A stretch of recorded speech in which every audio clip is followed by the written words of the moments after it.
I've got 15 minutes to show you how to do something like this. So, in Schoology, you're going to go find the pumpkin assignment. You're going to find it, of course, in Intro to Media, then in Unit 2, and then you should find it as PumpkinFL at the bottom of the list of assignments. Okay, you're going to download pumpkin.ai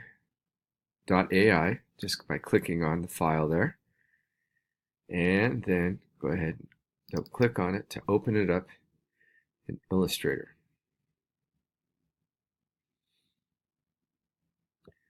All right, so I'm going to do a Command 0, and I think you're used to seeing your panels like this. So actually on this one I want you to expand the panels by clicking right here. I'm over here, guys, right there. And we've got our colors, our swatches and brushes, and we have our stroke and gradient. And down below here you should see right here layers, and you could see that I've got a no trace layer, which is what you see here, and it's locked. And then I have a trace layer. This is the layer you're going to work on. So the first thing I want to do is fill this pumpkin with a color. So I'm going to go up to my selection tool and I'm going to click on it and realize I can't select it because it's on a locked layer. That's because I want you to use the pen tool and trace a closed path over this pumpkin. And then you'll have a closed path that you could fill and start to create your pumpkin on it. All right, that might end up looking like this. All right, so back to Illustrator. And if you aren't seeing all this cool stuff that I'm seeing, you would always go to Window, Workspace, and then Reset Essentials.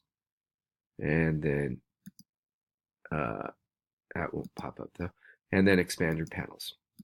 That gives you everything, and go to Single Toolbar. Gives you everything I got here, right? Layers down here. Click get to that. Gradient, swatches.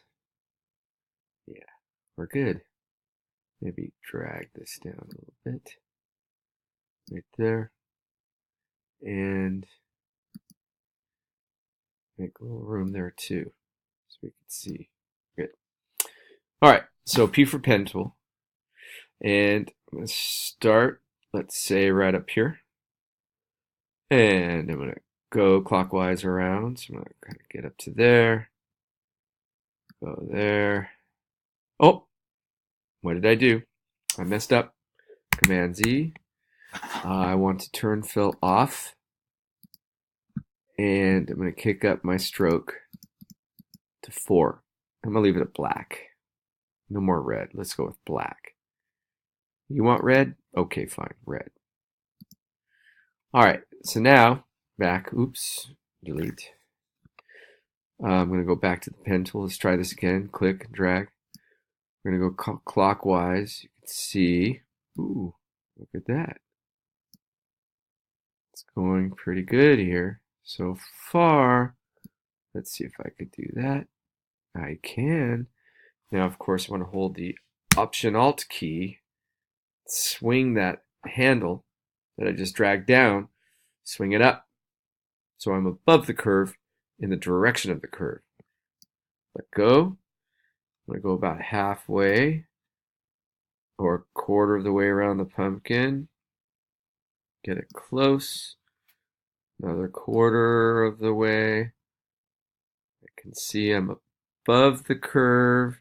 So I'm going to hold the Option key and get below the curve a little. Let go.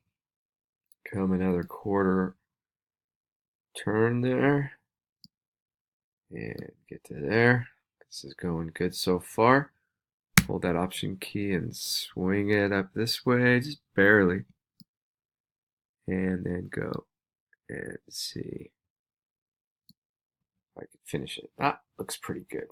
And I have a closed path. So I'm going to switch over to the selection tool. Now when I select it, I can select it. And I'm going to set the fill to some pumpkin color. And don't think I need the red stroke anymore, so I'm going to turn the stroke off. Yeah, that looks good. I could even go to my layers down here, if you see them here, and turn off that trace layer, that no trace layer. So I have no, and I do not have that lower layer in view anymore. If you end up with a few lines kind of overlapping, that's fine. All right, so now I need eyes, nose, and a mouth. So let me just quickly use the pen tool because I could do that so quick.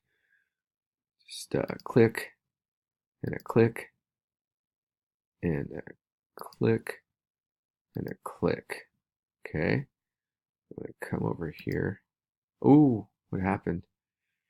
I'll tell you what happened. I didn't set my stroke and my fill color is different. So, Command Z. Let me just undo that. Start over again. My apologies. I'm going to turn fill off and set my stroke back to black. Kick that up to 4 points again. All right, let's try that again. Don't get mad. So click, click, click, closed path, and click, click, click, click to closed path, nose, click, click, click, click, closed path, mouth, click, click, click, click, click, click.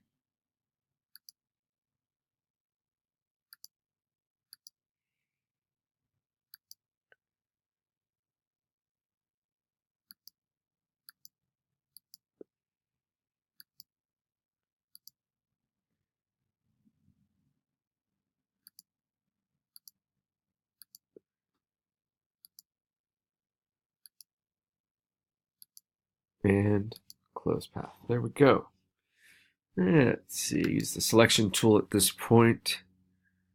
Select that mouth, maybe make it a little bit bigger, scarier.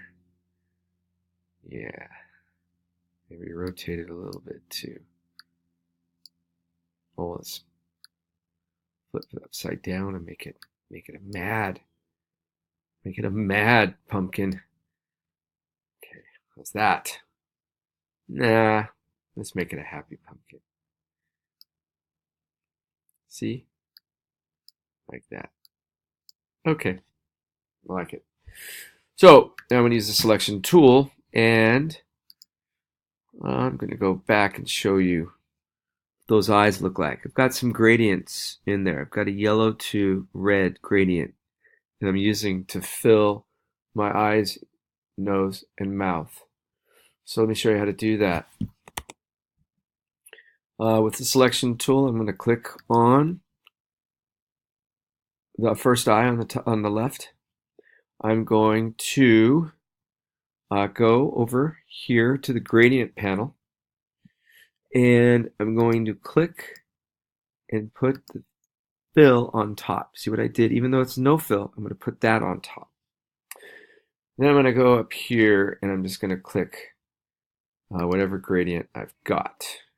And this is giving me a black and white gradient. And now you see I've got a black and white gradient in there. But I don't want black and white. I want yellow and red. So I've got this gradient bar here, and I got my white there and my black there. So I'm going to go grab my yellow, click, hold, and drag it down into that little box there. Now I've got yellow. And then I'm going to go and click on the red, click, hold, and drag that down to that little box where it's black. Now you can see what I've got there. Got that red and yellow gradient there. So I'm going to keep that selection tool selected. I'm going to click on the next eye, and I'm just going to come over here now and just click. I've already got it made, right? And I'm going to go now to the nose, click, mouth, click. All right. One more thing. You can use the annotate gradient bar. So I go over here to the toolbar. There's a gradient tool. Okay, it's a gradient tool, and it creates an annotation bar. So if I click and hold, or actually no, what am I saying? Here we go. Because the mouth was selected when I clicked on the gradient tool, it shows you the gradient bar. This is called the annotation bar, and it's got red here and yellow there. Okay, just like here. But I can use that tool. I could click and change the direction. So I click, hold, and drag down. Now I've got the yellow on the top and the red on the bottom. Instead of it going from side to side, it's from top to bottom. And I'm going to use the selection tool, and I'm going to click on the eye. I'm going to do the same thing. Back to the gradient tool, G for gradient tool. Click, hold, and drag down. Okay. And I have V for the selection tool. So I'm going to come over here and select this eye. G for the gradient tool. Click, hold, and drag down to change the direction of my gradient. And one more time, V for the selection tool on the keyboard. Select the nose. G on the keyboard to switch to the gradient tool. Or I could have just gone to the toolbar and clicked on those, but much faster with the keyboard, I think. Some of the other things you could do with this annotation bar, you can move. If you click on the circle, you can move it. Get lots of one color or the other. You decide. You can lengthen the range. See how I have that? And you can also, if you get just a little bit past the square side, you can rotate it. So if you wanted to put that that gradient on an angle, you could do that. Okay? So it's very, very configurable to what you want. And you saw how I changed those colors. So now maybe I want to, because I'm running out of time quickly, gotta go quick here. I need to put some textures, put a little bit of texture onto the pumpkin, onto the body. So I'm going to go to brushes. I'm going to open up the brush library. I'm going to go down to the bristle brushes and go to the bristle brush library. And I'm going to drag this down. And I like this fan brush, this 6. Oops, didn't mean to do that. Although that's kind of cool. Command Z. Oops, Command Z. And let me just V on the keyboard, click out to deselect. Okay, now let me click on the brush, that 6-pixel bristle brush. Come over here to the brush tool and pick a fill color of some sort. Maybe that one. No, maybe that one a little bit. I go back to the brush tool and go ahead and just put a little bit of texture. I don't know if I like that color, but I like the brush for the kind of texture you could give it. Okay? And you could change different colors, work on the stem as well. Alright, so I'm almost out of time, so let me just tell you how to finish this up. You can put a background on it with the brushes. You could brush in a cool background. You can add a new layer and put that layer all the way at the bottom.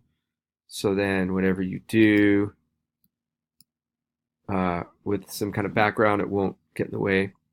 All right, you want to export this file, export, save for Web Legacy, set it to a JPEG, set the width to 250 pixels, put it on your graphics page. Good job.